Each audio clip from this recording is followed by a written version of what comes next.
Innal hamdalillah nahmaduhu wa nasta'inuhu wa nastaghfiruh wa na'udzu billahi min shururi anfusina wa min sayyiati a'malina. May yahdihillahu fala mudilla lahu wa may yudlil fala hadiyalah. Asyhadu an la ilaha illallah wahdahu la syarikalah wa asyhadu anna Muhammadan abduhu wa rasuluh alladzi la nabiyya ba'dahu amma ba'du. Alhamdulillah para bapak ibu jamaah rahimakumullah.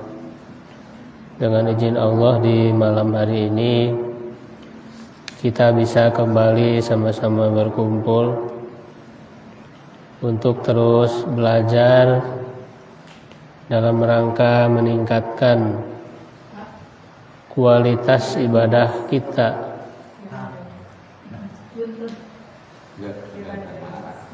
ya kepada Allah Subhanahu wa taala. Jelas, Bu? Kurang.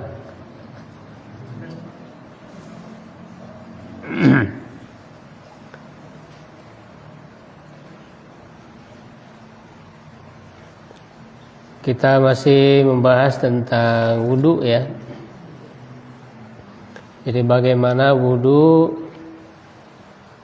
yang kita langsung baca dari hadis-hadis Nabi ya Sallallahu Alaihi Wasallam. Tata cara wudu secara lengkapnya itu di hadis yang ke-37 ya. Masih ingat tata caranya? Ya, dimulai dengan jadi Rasulullah mengatakan ya atau menceritakan ketika Utsman bin Affan mempraktekkan langsung ya, tata cara wudu Nabi.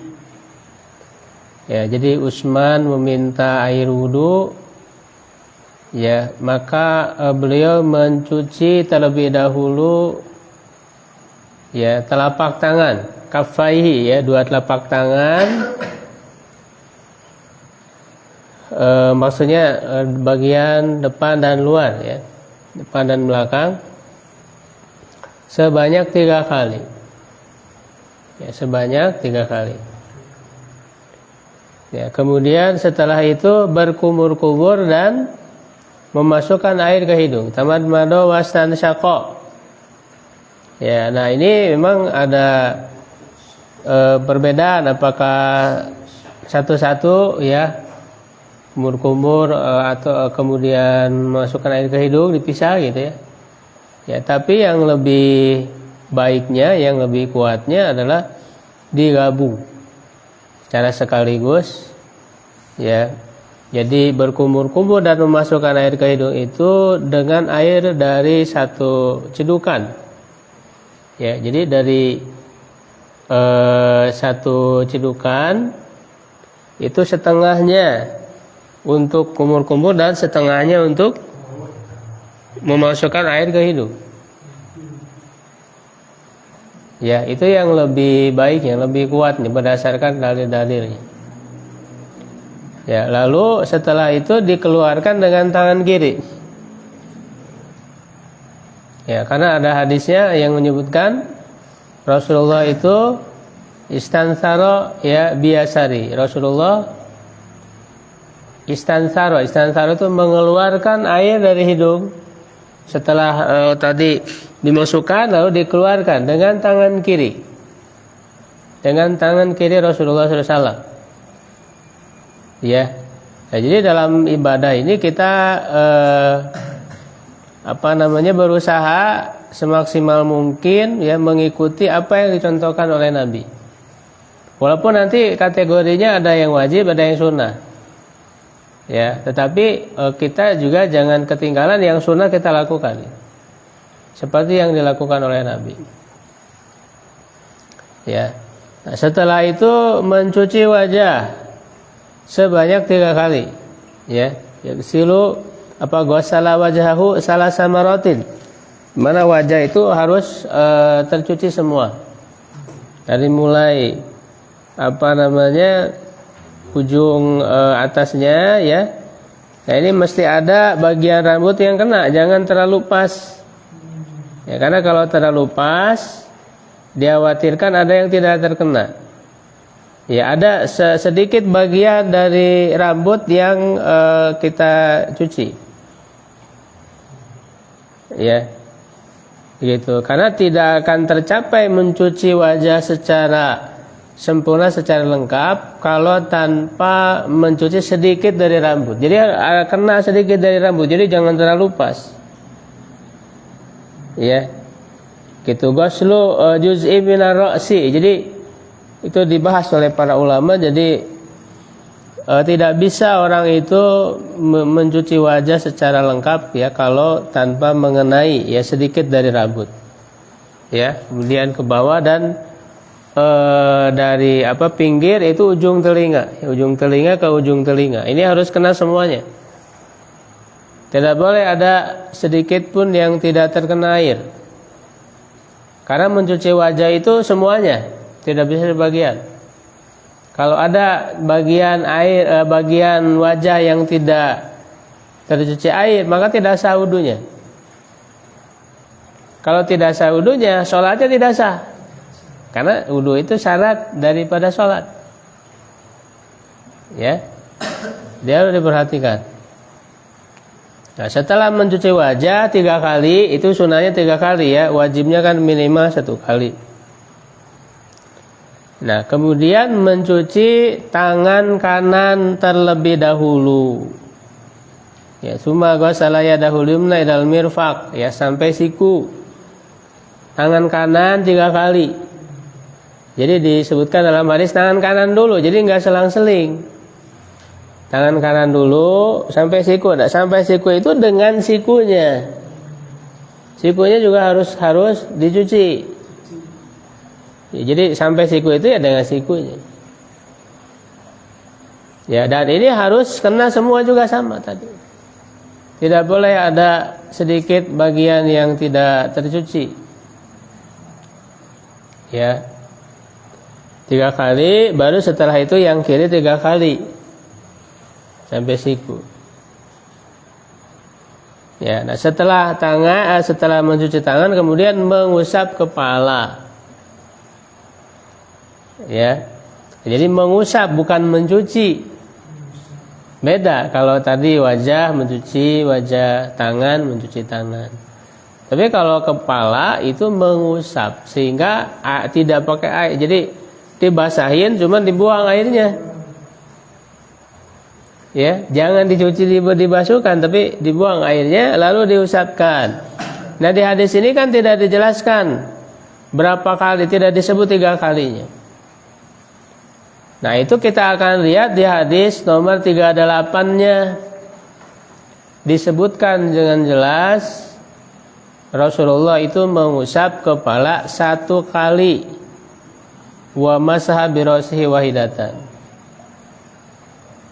Tidak ada hadis yang sahih yang menyebut Rasul mengusap kepala 3 kali, enggak ada. Ya. Nah, makanya kalau ada ulama yang menyimpulkan mengusap kepala 3 kali itu ya dengan memahami hadis umum. Tidak hadis khusus berkenaan dengan kepala. Ya, sedangkan para ulama lain banyak yang berkesimpulan hanya sekali. Hampir mayoritas ulama ya menyebutkan bahwa mengusap kepala itu sekali aja cukup. Hanya Imam Syafi'i saja, hanya mazhab Syafi'i saja yang mengulang sampai 3 kali. Ya, bahkan di antara pengikut para ulama Syafi'i juga yang ahli hadis, namanya Imam Al-Baihaqi. Ya, beliau mengatakan bahwa mengusap kepala 3 kali itu lemah hadisnya. Ya, lemah.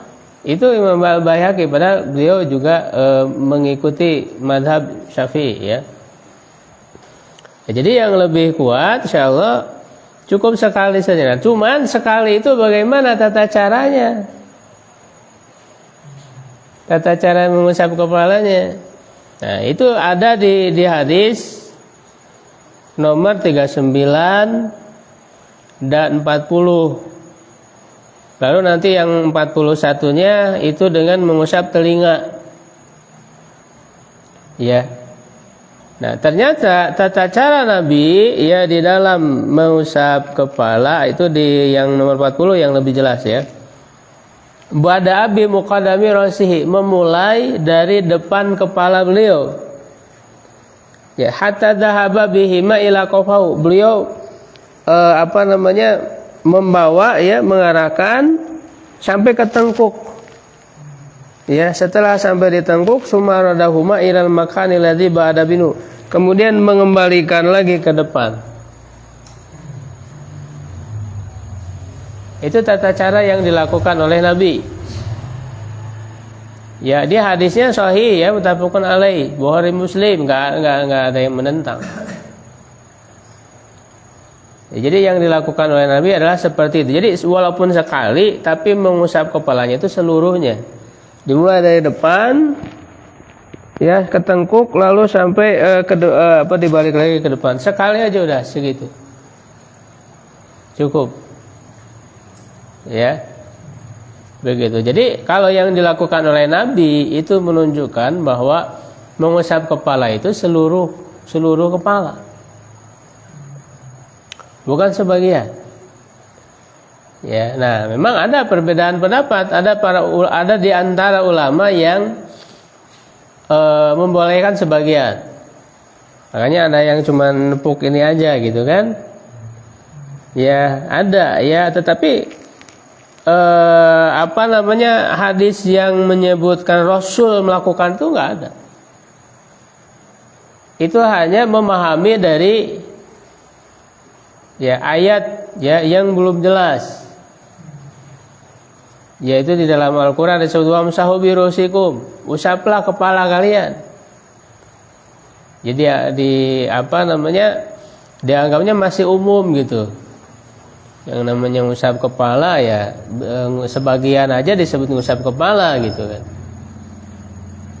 Enggak harus seluruhnya. Jadi berdasarkan kesimpulan akal, istinbat. Ya, nah adapun tata cara nabinya secara langsung justru tadi seperti tadi tata caranya. Ya, gitu. Yang membolehkan sebagian itu kan mazhab Syafi'i, mazhab Hanafi.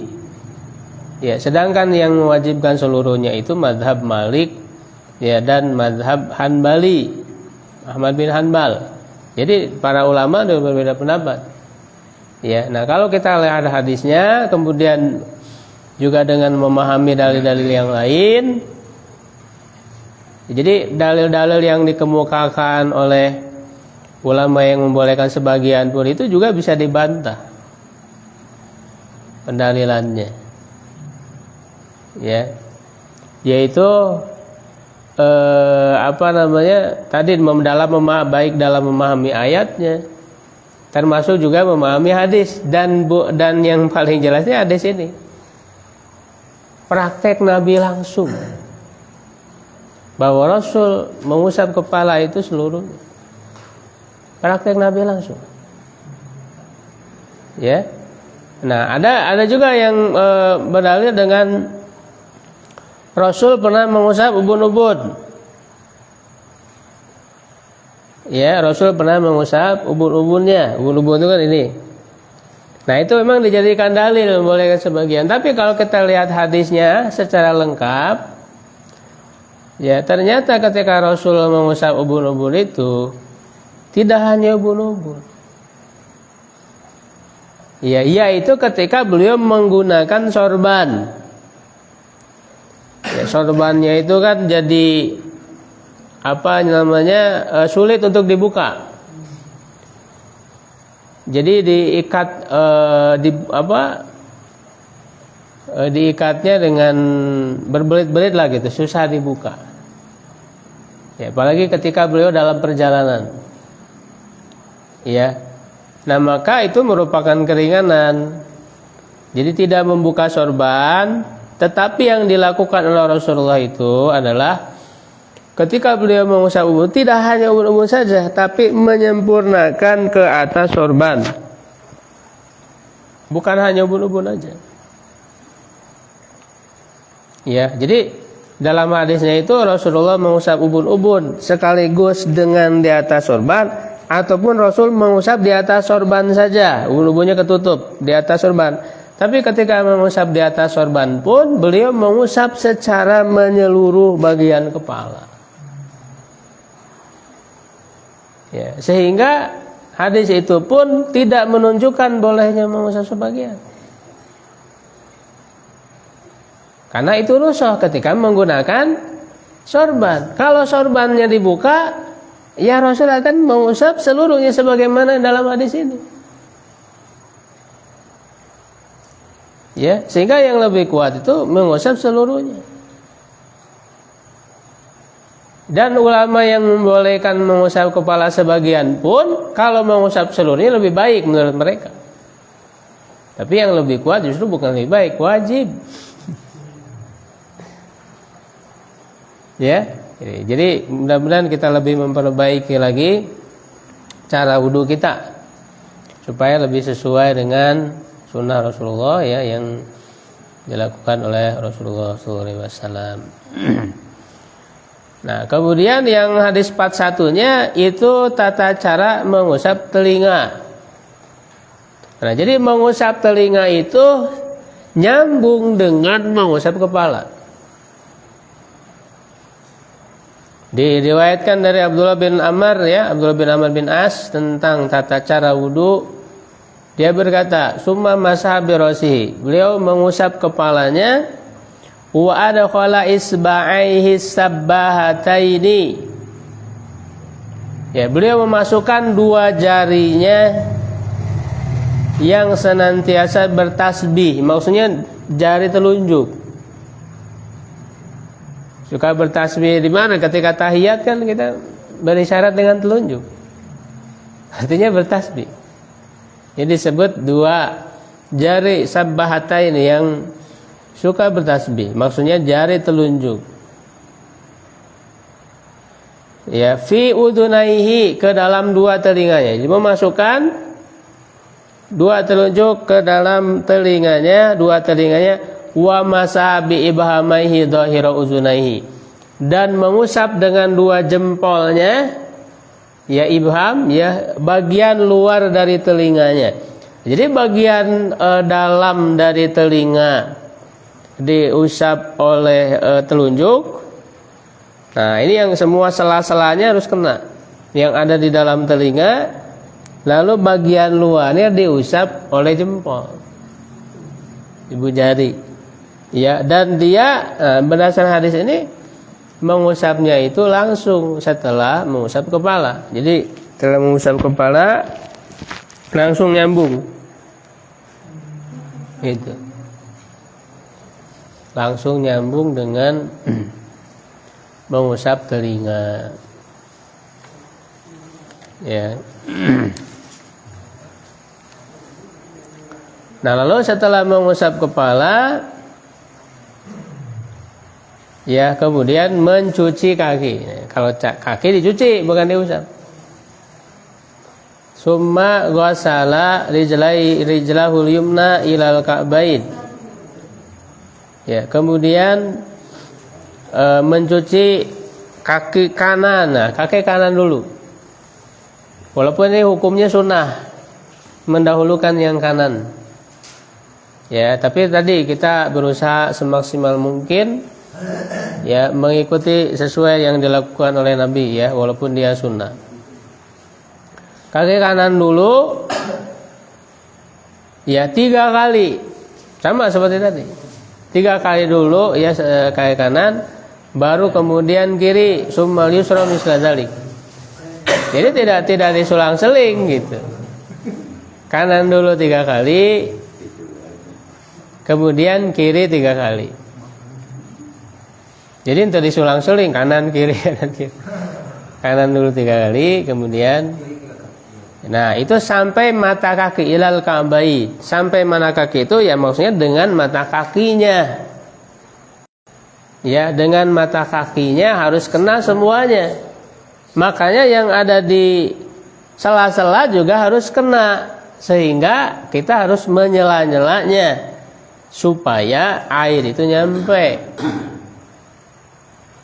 Ya, karena kalau tidak ada satu bagian yang tidak terkena air, tidak tercuci, ya maka tidak sah wudunya. Ya, jadi harus mengenainya. Itu. Lalu ketika Utsman selesai mempraktekkan cara wudu ini, beliau mengatakan, aku melihat Rasulullah berwudu seperti wuduku ini. Utsman bin Affan yang menjelaskan ya tentang tata cara wudu Nabi Shallallahu Alaihi Wasallam. Ya, nah nanti hadis-hadis yang berikutnya itu penjelasan yang lain. Ya, jadi hadis nomor yang paling inti itu yang tadi nomor 37 itu udah lengkap. Ya, cuma nanti ada yang perlu dijelaskan lagi. Ya, itu ada di hadis-hadis yang lain. Ya, hadis 42 menyebutkan ya, idza staiqadha ahadukum min naumihi falyastanzir salasan. Apabila salah seorang dari kalian bangun dari tidurnya, hendaklah ya nyingsring gitu ya. Jadi mengeluarkan dari hidung sebanyak 3 kali. Kenapa? Fa inna syaitana yabitu ala waisumihi. Karena setan itu bermalam di rongga hidungnya. Jadi dan ini hukumnya sunnah ya. Jadi ketika bangun tidur, ya maka kita keluarkan dari hidung itu. Ya, keluarkan. Ya sebetulnya dengan berwudu itu sudah terlaksana. Karena kan ketika wudu kan tadi udah berkumur-kumur dan masukkan air keruh dan istinsar gitu. Istinsar mengeluarkan ya keluarin lagi. Enggak kan ampas kan ada yang nyedot itu ya. Gitu. Dikeluarkan, Ya, keluarkan. Sunnahnya dikeluarkan. Ya. Istinsar ya. Ya, kalaupun tidak dengan wudu ya hanya dengan ini saja itu sudah melakukan sunnah ini yang diajarkan oleh Nabi. Ya, makanya kan dalam hadis lain disebutkan ketika tidur itu ada 3 ikatan. Ada 3 ikatan setan. Ya, yang pertama ya ketika dia bangun berdoa, maka terlepaslah ikatan pertama. Ya. Jadi pas bangun tuh doa dulu gitu.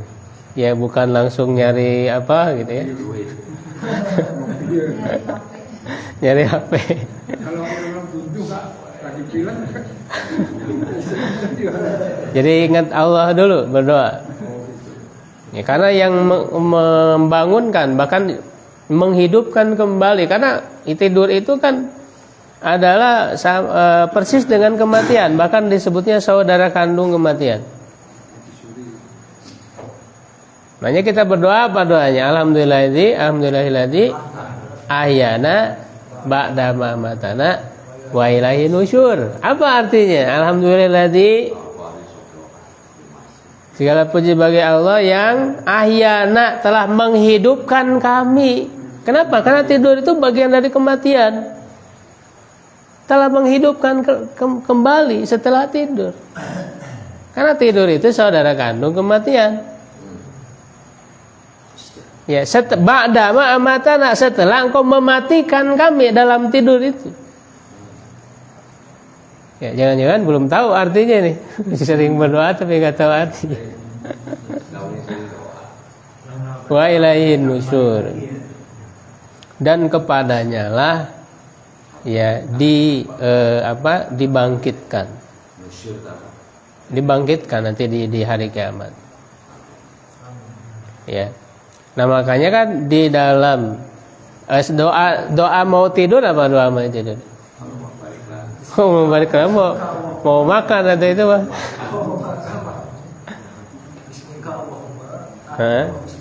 Nah, bismillahirrahmanirrahim ya, bismillah. Itu kan jelas dengan namamu ya Allah aku hidup dan dengan namamu aku mati. Ya. Itu bahkan juga ada doa lainnya. Allahumma ini apa wada'tu janbi. Jadi di dalam doa itu apa namanya, in amsakta nafsi farhamha wa in arsaltaha fahfadha, ya, bima tahfadhu ibadaka sholihin. Ya, jadi jika engkau menahan ruh, ya, ruh di badan itu, ya, maka berikanlah rahmat, ya, kasih sayang. Farhamha, ya, rahmatilah. Nah, jika engkau melepaskan, ya, maksudnya kalau amsakta, menahan maksudnya berarti tidak kembali lagi ke badan. Si ruhnya itu berarti meninggal. Nah, kalau meninggal maka rahmatilah. Makanya orang meninggal kan disebut almarhum, rahimahullah. Jadi berikan rahmat. Kalau engkau menahan, artinya si ruh itu bisa berkemungkinan tidak kembali lagi ke badan waktu tidur itu. In amsakta nafsi farhamha wa in arsalta, dan jika engkau melepaskan, artinya mengembalikan lagi ke badan, fahfadha, maka jagalah ia. Artinya dia masih hidup, mohon dijaga oleh Allah sebagaimana engkau menjaga hamba-hambamu yang soleh, hambamu yang soleh yang lain. Ya, jadi ketika tidur itu memang sangat dekat dengan kematian, karena bisa jadi Allah, ya, menahan, tidak mengembalikan lagi ruh itu ke dalam jasad. Ya gitu, ya. Nah, makanya di sini diajarkan ketika bangun tidur, ya, tadi, ya, 3 ikatan setan, 1 akan terlepas ketika kita berdoa. Ikatan yang kedua akan lepas kalau kita berwudu. Termasuk ini, jadi mengeluarkan, ya, dari hidung itu. Ya, nyingsing itu apa bahasa Indonesianya?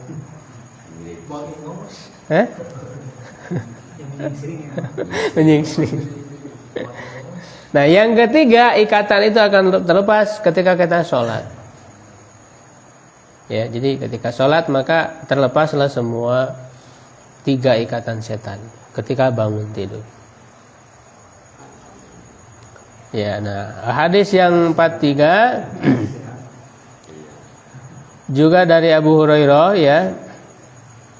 Ya, apabila, ya, idza staiqadha ahadukum min naumihi, apabila salah seorang dari kalian bangun dari tidurnya, fala yaghmis yadahu fil ina, jangan mencelupkan tangannya ke dalam air, ke dalam bejana air. Hatta yaghsila salasan, sampai dia mencucinya 3 kali. Ya, fa innahu la yadri aina batat yadu, karena dia tidak tahu kemana tangan itu bermalam. Jadi waktu tidur itu si tangan tuh kemana kan nggak sadar gitu. Ya, takutnya megang apa gitu. Takutnya ada sesuatu yang najis. Ya, sesuatu dikhawatirkan ada sesuatu yang najis gitu, ya. Jangan langsung dimasukkan ke dalam air, tapi cuci di luar gitu. Jadi jangan di dalam air, ya, yang tergenangnya itu, tapi cuci di luar. Nah, sebetulnya kan perintah mencuci tangan 3 kali ini sudah ada dalam wudu. Jadi ketika orang berwudu sudah melaksanakan ini, dan tentu ini hukumnya sunnah. Ya, hukumnya sunnah. Tadi dikhawatirkan ada sesuatu yang masuk ke dalam air, ya, itu walaupun dia sebagai bentuk ibadah, ya, kita ikuti saja, ya, apa anjuran Nabi, apa petunjuk Nabi, tapi tentu kemaslahatannya ada di situ, dampak manfaatnya pasti ada gitu. Ya, bisa aja tadi untuk menjaga, ya, dari najis ataupun sesuatu yang membahayakan yang masuk ke dalam air gitu. Ya.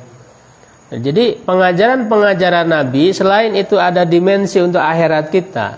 Kalau kita mengikutinya maka itu akan baik untuk akhirat kita. Ya, juga ada dimensi manfaat untuk dunia kita. Jadi kalau orang itu ingin baik dunia akhiratnya, kita kan selalu berdoa ya, Robbana atina di dunia hasanah wa fil akhirati hasanah wa qina adzabannar. Ya, ikutilah Nabi, petunjuk Nabi. Kita akan mendapatkan kebaikan di dunia dan kebaikan di akhirat. Jadi jangan dikira bahwa ibadah-ibadah ini untuk akhirat kita saja, tidak. Ada dampak untuk dunianya. Makanya kalau orang itu rajin sholat, dia sehat. Ya, dia sehat karena menggerakkan seluruh sendi di dalam tubuh. Olahraga yang terbaik. Sholat itu, tapi niatnya jangan salah, jangan sholatin niat olahraga yang salah. Niatnya tetap niat ibadah. Ya, niat ibadah kepada Allah, sholat, tapi dampak bagi kesehatannya itu ada. Iya. Karena gerakan sholat itu, semua sendi itu digerakkan di dalam sholat. Kemudian melancarkan peredaran darah. Ketika kita sujud, si darah itu masuk ke sini. Ya, waktu kepala itu selalu di atas itu kan bisa jadi tersendat si darahnya itu kan. Tapi ketika sujud mengalir, sehingga ini jadi sehat. Ya, darah mengalir, oksigen. Gitu.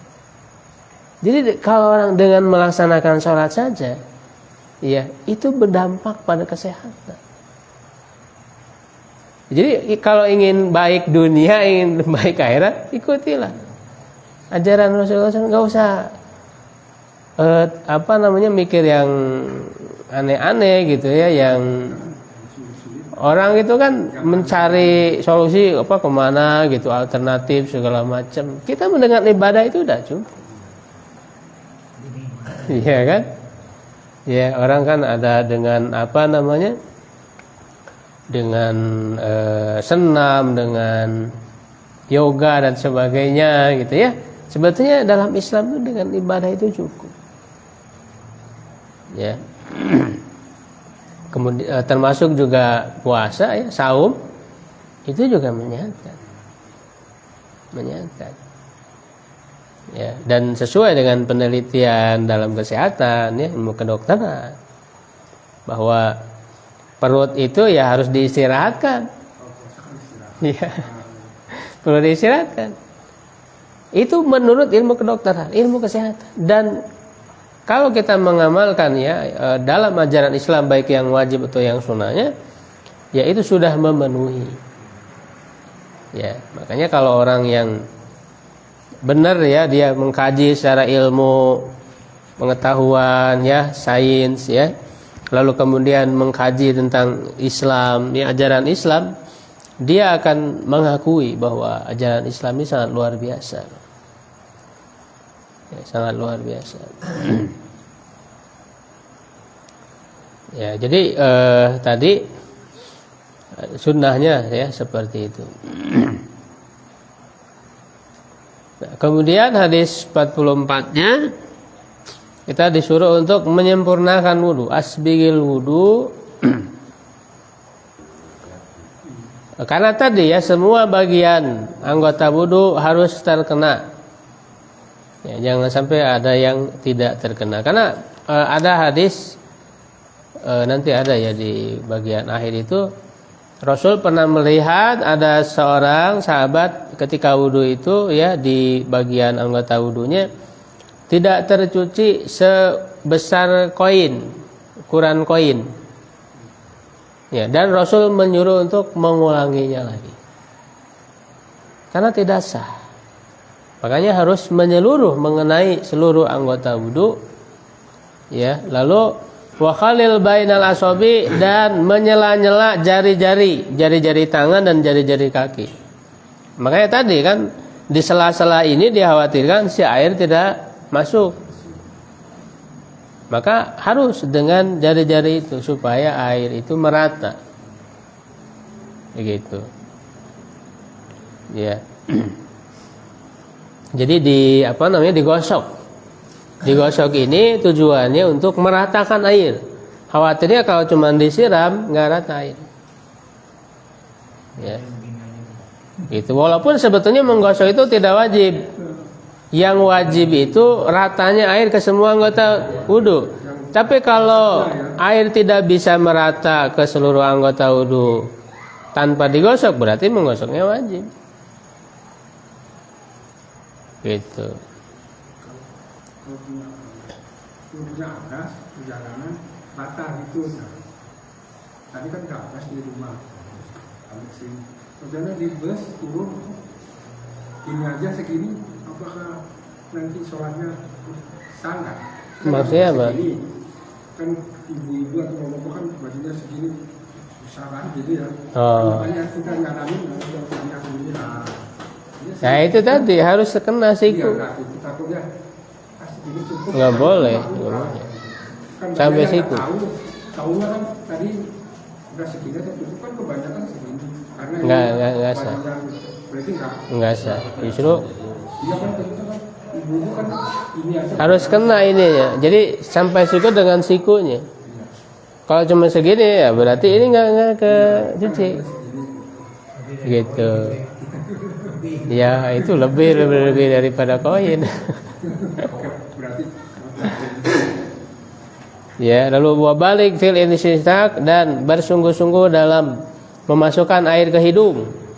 Ya, jadi bukan cuma sedikit tapi harus sampai dalam. Ya.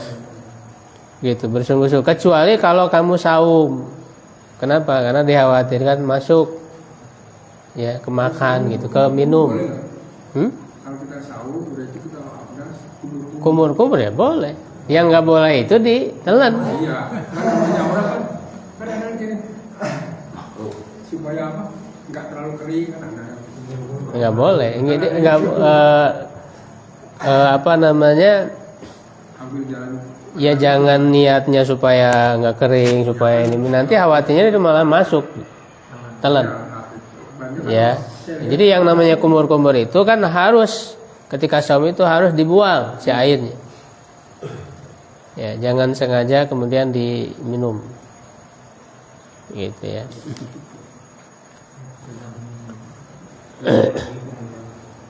Udah azan? Udah? Belum. Kurang 2 menit. Ya, persiapan aja. Nanti kalau ada pertanyaan bisa dilanjut Belum ada di sini. setelah Isya ya, insyaallah. Eh,